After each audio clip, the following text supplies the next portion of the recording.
Бұл оқиға басымнан өткеніне біраз уақыт болды. Оны әлі күнге дейін ұмыта алмай жүрмін.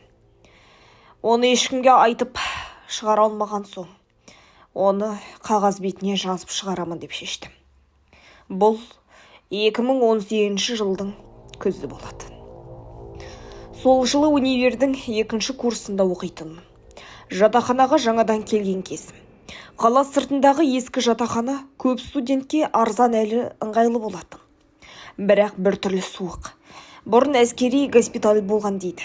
Іші тар, дәліздері ұзын, жарығы әлсіз. Бізге 4-ші бөлме бұйырды. 3-ші қабат. Дәл жанымызда бір бос бөлме бар еді. Ол 5-ші бөлме.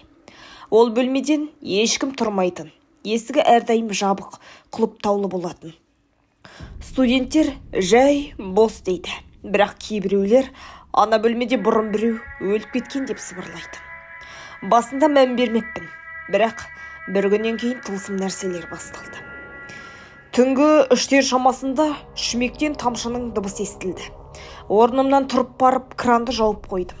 Есікті ашып қарасам, дәліз іші қара көлеңке. Бірақ дәл жанындағы 5-ші бөлменің есігі жартылай ашық тұр.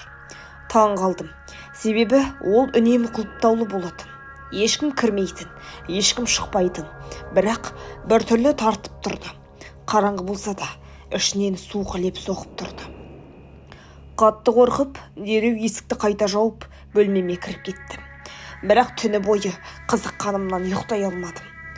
Сол күннен бастап күн сайын түнгі 3-тен 33 кеткенде әлде бір дыбыстар естіле бастайды. Сықырлаған орындық па, әлдеденде сүйретілген зат па, нақты білмеймін. Бірақ әйтеуір 5-ші бөлменің ішінен шығатын. Ал күндіз барсам, есік жабық, құлыптаулы. Кей түндері біреудің сыбырлаған дауысы естіледі. Ал кейде бөлменің ішінен біреу терезеге тарсылдағаны естілетін. Ал жатақхананың сыртында күзетші жоқ. Ол терезе 3-ші қабатта. Бір күні батылданып, бөлмені күндіз қарауға шешім қабылдадым. Есіктің астынан қарап едім, ешқандай жарық жоқ, бірақ ішінде біреу жүрген секілді. Достарым қалаға кетті. Әрине, ол сенбі күні болатын. Жатақханада жалғыз қалдым. Түнгі сағат 3-ке таяп қалған кез. Мен төсекте ұйықтап жатыр едім. Бір кезде әлде біреу есігімді жайлап тықылдатты. Бір емес, 3 рет. Ашпадым. Жүрегім тарс-тұрс соғып, орнымнан тұруға да қорықтым. Бірізден соң тоқылдату тоқтады. Бірақ 5-ші бөлменің есігі баяу сықырлап ашылғанын анық естідім. Міне, сол сәтте менің өмірімдегі ең үлкен қорқыныш басталды. Біреу дәліз бойымен ақырын жүріп келе жатты.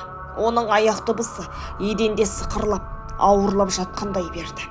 Әр қадам сайын менің демім үзіліп, денем қимылсыз жатты. Сосын аяқ дыбысы менің есігімнің алдына дейін келді. Тыныштық орнады. Мен көзімді жұмдым. Сол сәтте есігімнің түбінен әлде бір ұзын көлеңке ішке түсті. Ол баяу қозғалды.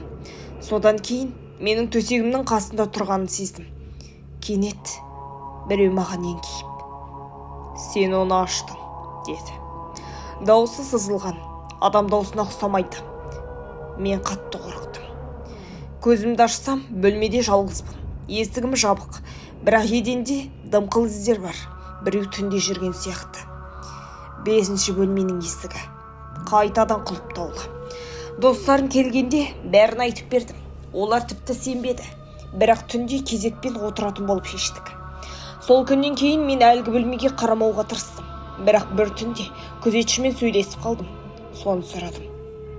«Ана, 5-ші бөлмеде не бар өзі?» Күзетші бірден сұсты түргеніп, «Сен де естідің бе? Ол бөлме көп жылдан бері жабық.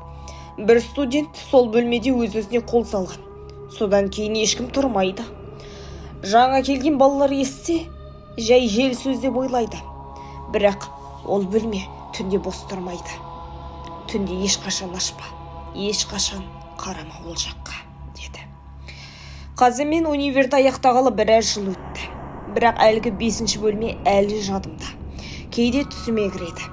Кейде өз үйімде де 3-тен 33 кеткенде оянып кететін жағдайым бар. Кейде сезем, Сол көлеңке менің артымнан әлеліп жүр. Мүмкін менің бөлмемде емес, ол мені таңдаған